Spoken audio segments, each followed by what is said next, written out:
اور ایک بات کہوں، مجھے اور آپ کو یاد نہیں آئیں گے وہ نبی جن کی یاد عبادت ہے، ان کو بھی ماں باپ یاد آتے۔ اللہ کے رسول علیہ السلام جب جب ابوا کے مقام سے گزرے تب تب اپنی امی کے مزار پر حاضری دیتے تھے، جب جب وہاں سے گزرے، اور اپنی ماں کو بہت یاد کیا۔ اور نبی کی ماں تو تھی ایسی نا، میں کہتا ہوں کہ کسی کی ماں نبی کی ماں کے برابر ماں ہونے کے اعتبار سے کیسے ہو سکتی ہے؟ نبی کی امی جان سیدہ آمنہ بہت کم عمری میں دنیا سے چلی گئی، لیکن ایک بات آپ کو بتاؤں، یہ بھی حقیقت ہے، نبی کی سب سے پہلی نعت اگر کسی نے لکھا ہے تو وہ سیدہ آمنہ ہے۔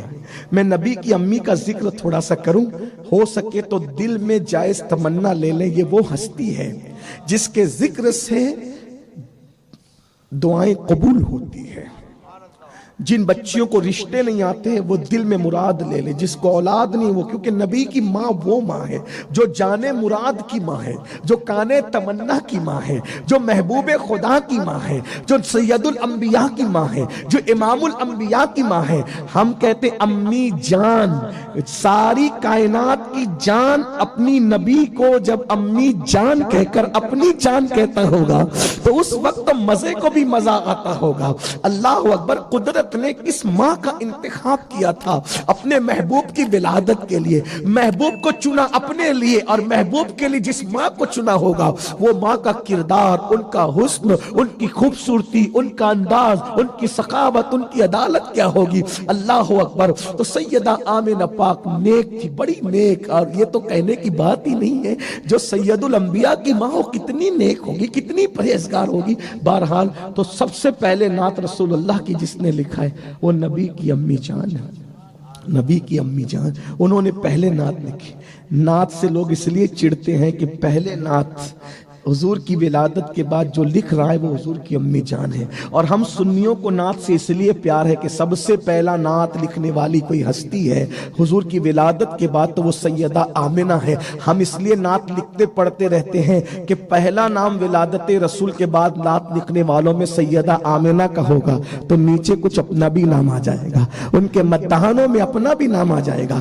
حضور اپنی ماں سے یہ بھی کہنے کی بات نہیں کتنا پیار کرتے تھے، حضور علیہ السلام سیدہ فاطمہ سے کہتے تھے تو میری ماں جیسی، تجھے دیکھ کر میری ماں یاد آتی۔ ہائے ہائے، کہا ام ابی ہا ہے تو، بیٹی سے کہا تو میری ماں کی طرح ہے، یعنی اے لوگو تم نے میری ماں کی سخاوت نہیں دیکھا نا، فاطمہ کی سخاوت دیکھ لو تمہیں آمنہ کی سخاوت یاد آ جائے گی۔ تم نے میری ماں کی صورت نہیں دیکھی نا، فاطمہ کا حسن سن لو میری ماں کا حسن یاد آ جائے گا، فاطمہ کا چلنا دیکھ لو میری ماں کا چلنا یاد آ جائے گا، میری فاطمہ کا کردار دیکھ لو میری ماں کا کردار یاد آ جائے گا۔ لیکن میرے آقا، ہر بچہ اپنی ماں سے پیار کرتا ہے، حضور اپنی ماں سے بہت پیار، جب جب ابوا سے گزرتے اور جب بھی ماں کے مزار پہ پہنچے روتے ہوئے پہنچے، بہت روتے تھے، لیکن ماں کا مزار جب بنایا ہے تو اپنے ہاتھ سے بنایا۔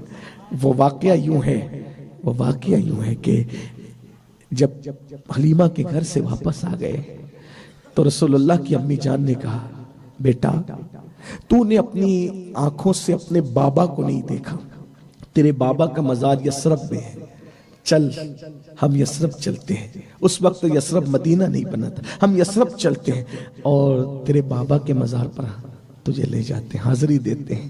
لوگوں نے الگ الگ وجہ بیان کی جانے کی، لیکن ہم عشق کے بندے ہیں، ہمیں چھوڑ دیا جائے۔ لوگ کہتے ہیں وہ تو حضور کے دادا کے ننیالی رشتوں سے ملانے گئی تھی، میں نے کہا اتنے دور کے رشتوں سے کوئی اتنی دور ملنے نہیں جاتا، آج نہیں جاتے لوگ فلائٹوں سے دادا کے رشتہ داروں سے ملنے۔ دادا کی اہمیت نہیں تو دادا کے رشتہ داروں کی اہمیت ہے۔ اس دور میں دادا کی اہمیت تھی، لیکن دادا کے رشتہ داروں کی اہمیت اپنی جگہ، لیکن وہاں اصل مقصد تھا بابا کے مزار کی سر۔ اس سے پتہ چلا رسول اللہ کا پہلا سفر نہ حج کے لیے تھا، نہ جہاد کے لیے تھا، نہ تجارت کے لیے تھا، حضور علیہ السلام کا پہلا سفر اپنے بابا کی زیارت کے لیے تھا۔ اس سے باپ کے مزار کی اہمیت بھی پتہ چلتی ہے۔ المختصر یہ وہاں گئی،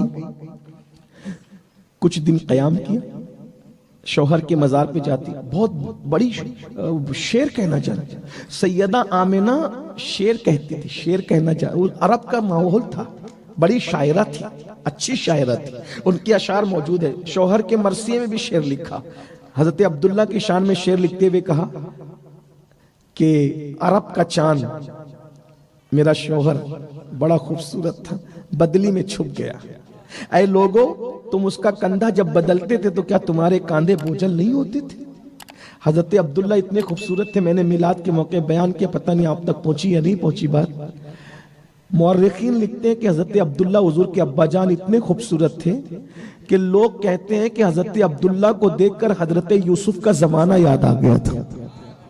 جب مکے کی گلیوں میں چلتے تھے تو مکے کی عورتیں اور لڑکیاں نکل نکل کر آپ کا چہرہ دیکھنے کے لیے بےتاب رہتی تھی، اتنے خوبصورت تھے نبی کے ابا جان سرکار عبداللہ۔ بہرحال تو امی نے کہا کہ چلیں، وہاں گئی، مرثیہ بھی پڑھا، اور اس کے بعد پھر شوہر کا صدمہ تھا۔ ظاہر سی بات ہے 17-18 سال کی عمر میں اگر کوئی خاتون بیوہ ہو جائے، 17-18 سال کی عمر ہی کیا ہوتی، کیا عمر ہوتی، اسی عمر میں بیوہ ہو گئی، اور بیوگی کے عالم کے اندر اللہ اکبر، جوانی میں بیوہ ہوئی تو بہت روئی، اور جب جسے ہم مدینہ منورہ کہتے ہیں اس کا پرانا نام یثرب تھا، جب وہاں سے نکلی تو بیمار ہوئی، اور اسی صدمے میں بیماری اتنی بڑی کہ 3 لوگ تھے اس سفر میں، جو بہت مستند روایات ہیں۔ ایک حضور علیہ السلام تھے، حضور کی امی جان تھی، اور حضور کی امی کی کنیز تھی ام ایمن، یہ 3 لوگ تھے۔ تو ام ایمن سے کہا کہ ام ایمن، مجھ سے اب چلا نہیں جاتا، میں بہت بیمار ہو گیا ہوں، میری ہمت نہیں سفر کی۔ تو ام ایمن نے کہا کہ بی بی، یہ قریب میں ایک چھوٹی سی پہاڑی ہے، اسی پر ہم تمہارے لیٹنے کا انتظام کرتے ہیں، اور پھر وہ پہاڑی پہ لے گئے، ابھی وہ پہاڑی اسی شکل میں موجود ہے مقام ابوا پر، وہاں لے گئی، چادر بچھائی، پتھر کا سرہانہ لگایا، حضور کی امی کو لٹا دیا۔ حضور کی امی جان کا یہ آخری دن تھا، آخری لمحہ تھا۔ حضور علیہ السلام ماں کے سرہانے بیٹھے تھے، سینے کے پاس لیٹی ہوئی، سینے کے پاس بیٹھے تھے۔ حضور کی امی جان حضور کا چہرہ دیکھتی تھی اور روتی تھی، دیکھتی تھی اور روتی تھی۔ اور بچوں کی عادت ہوتی ہے کہ ماں کو روتے دیکھ کر بچے بھی روتے ہیں، بچوں کی فطرت ہے۔ حضور کا معصوم بچپن تھا، ماں کو روتے دیکھ کے حضور بھی رو رہے تھے، بہت روئے۔ ماں نے روتے روتے شعر کہنا شروع کیا، کہتی ہے، میرے بیٹے نہ رو، تو وہ ہے، کبھی لات و حبل کی عبادت مت کرنا، لات و حبل کی بتوں کی کبھی تو تائید مت کرنا، میں نے تجھے اللہ کے بھروسے سونپ دیا ہے، لوگ تجھے نقصان نہ پہنچا سکیں گے، شیطان تیرا کچھ نہ بگاڑ سکے گا، کیونکہ میں نے تجھے اللہ کو سونپا ہے۔ اس سے ان کا عقیدہ بھی پتا چلتا ہے، وہ لات و حبل والی نہیں تھی، وہ اللہ والی تھی، اسی لے کر لات و حبل کی تائید مت کرنا، میں نے تجھے اللہ کو اس کے سپرد کیا، اللہ کو سونپ دیا ہے۔ اور اس کے بعد کہتی ہے، اللہ اکبر، میں نے ایسے بیٹے کو جنم دیا ہے جس کا چہرہ 14ویں رات کے چاند کی طرح تمتماتا ہے، یہ میرا خوبصورت سا بیٹا ہے۔ اور پھر کہتی ہے، اللہ اکبر، اللہ اکبر کہتی ہے، ہر نئی چیز پرانی ہو جائے گی، ہر عروج کو زوال آ جائے گا، کائنات فنا ہو جائے گی، لیکن انشاءاللہ مشرق و مغرب میں میرے ڈنکے بجتے رہیں گے، کیونکہ میں نے ایسے بیٹے کو جنم دیا ہے جس کی وجہ سے میرا تذکرہ ہوتا رہے گا،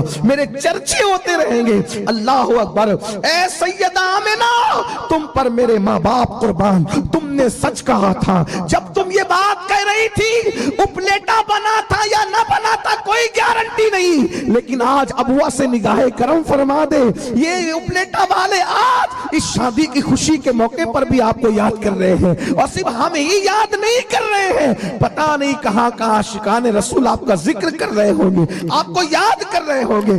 ام ایمن کا ہاتھ پکڑا، حضور کے ہاتھ میں ہاتھ دے کر کہا، ام ایمن، میری ضمانت کو سنبھال کے مکے تک پہنچا دینا۔ اور اس کے بعد حضور کا چہرہ دیکھتی ہے، چہرہ دیکھ کر کے حضور کو دعائیں دے کے کہتی، تیری بڑی شان ہوگی۔